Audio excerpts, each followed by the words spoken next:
एक गांव में दो लोग रहते थे। एक पंडित जी थे और एक आदमी।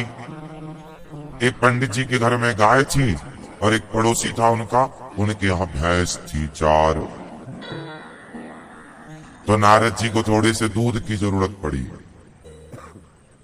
तो नारद जी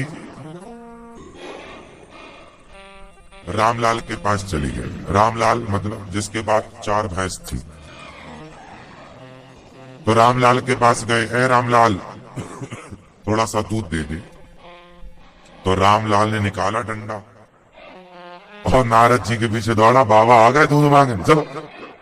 अब नारद जी भागे, ये भगवान बड़ा खतरनाक है रामलाल। नारद जी बोले अच्छा पंडित जी के पास गए, पंडित जी राम राम, थोड़ा सा दूध चाहिए, क्या मिलेगा? हाँ हाँ महाराज आओ।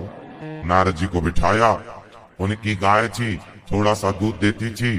तो पंडित जी ने गाय लगाई, जितना दूध निकला सब नारद जी को दिया। नारद जी बोले तुम बहुत अच्छे हो।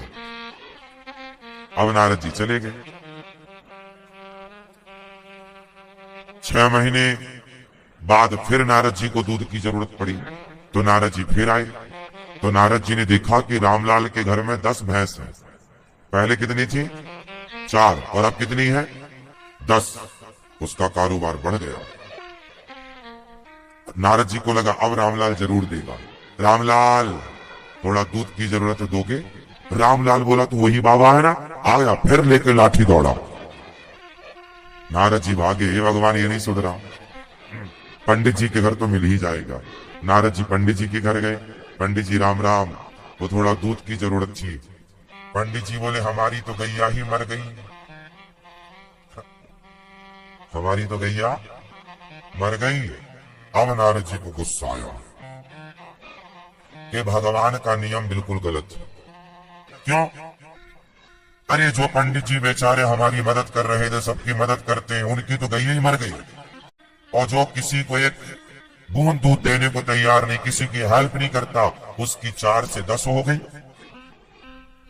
कैसा विधान है ईश्वर का? जो अच्छा करता है उसका बुरा होता है, और जो बुरा कर रहा है उसका अच्छा हो रहा है। ये भगवान का कानून बहुत खराब है। नारद जी गुस्से में आंखें लाल लाल, गए मुंह फुला। हे भगवान। भगवान जी लेटे, चरण दबा, लक्ष्मी जी दबा रही। नारद जी बोले थोड़ा उठ के घूमा भी करो, दिन भर लेटे ही रहते हो, क्या क्या हो रहा है आपको कुछ पता ही नहीं।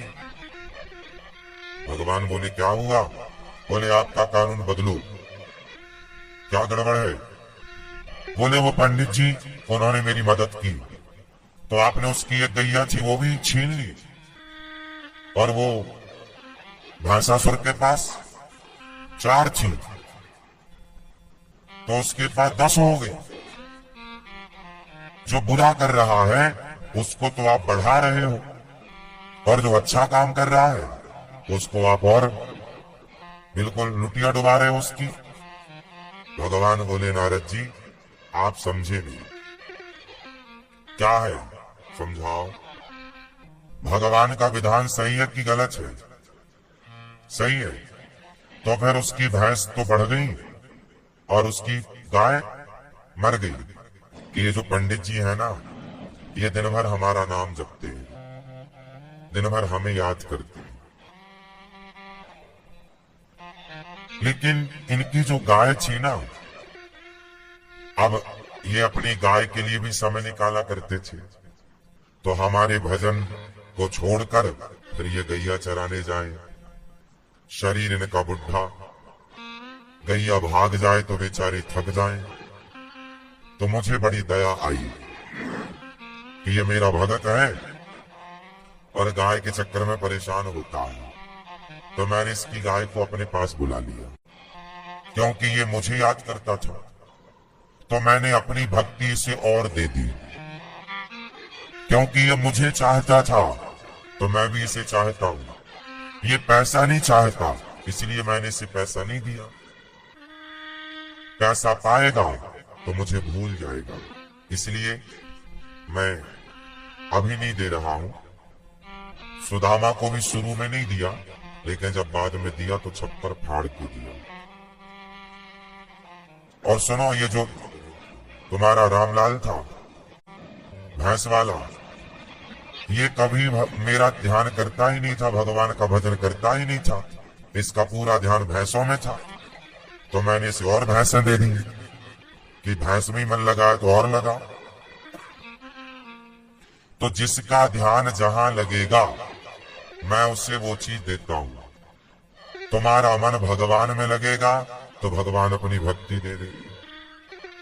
तुम्हारी भक्ति में जो बाधा है वो बाधा भी दूर कर देंगे।